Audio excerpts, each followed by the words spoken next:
3 ವರ್ಷ ನೇಗಿಲ ಕೂಡ ನೆಲಕ್ಕೆ ಹೋಗದಿದ್ರೆ 3 ವರ್ಷ ಈ ಜಗತ್ತಲ್ಲಿ ಯಾವ ಧರ್ಮನೂ ಉಳಿಯೋದಿಲ್ಲ. ರೈತ ಇರೋದಕ್ಕೆ ಜಗತ್ತು ಬದುಕಿರೋದು, ನಾವೆಲ್ಲ ಬದುಕಿರೋದು. ರೈತನ ಆಶೀರ್ವಾದ, ರೈತನ ಕರುಣೆಯಿಂದ ನಾವೆಲ್ಲ ಬದುಕ್ತಾ ಇದ್ದೀವಿ.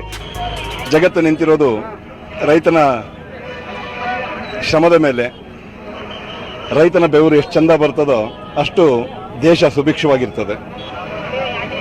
ಬಸವಣ್ಣವರು ತನ್ನ ವಚನದಲ್ಲಿ ಹೇಳ್ತಾರೆ, ಕೃಷಿಕೃತ್ಯ ಕಾಯಕವ ಮಾಡುವ ಸದ್ಭಕ್ತನ ಪಾದಂಗಳ ತೋರಿಸಿ ಎನ್ನ ಬದುಕಿಸಯ್ಯ.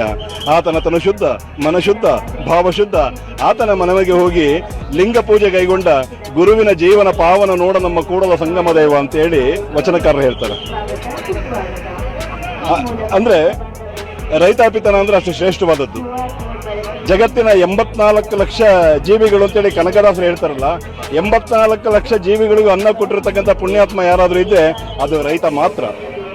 ಕುವೆಂಪು ಒಂದ್ ಕಡೆ ಬರೀತಾರೆ, ರಾಜ್ಯಗಳೆಳೆಯಲಿ ರಾಜ್ಯಗಳು ಉದಿಸಲಿ ಹಾರಲಿ ಗದ್ದಿಗೆ ಮುಕುಟಗಳು, ಮುತ್ತಿಗೆ ಹಾಕಲಿ ಸೈನಿಕರೆಲ್ಲ ಬಿತ್ತುಳುದುವ ಬಿಡುವುದೇ ಇಲ್ಲ.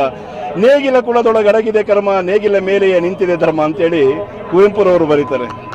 ಅಂದ್ರೆ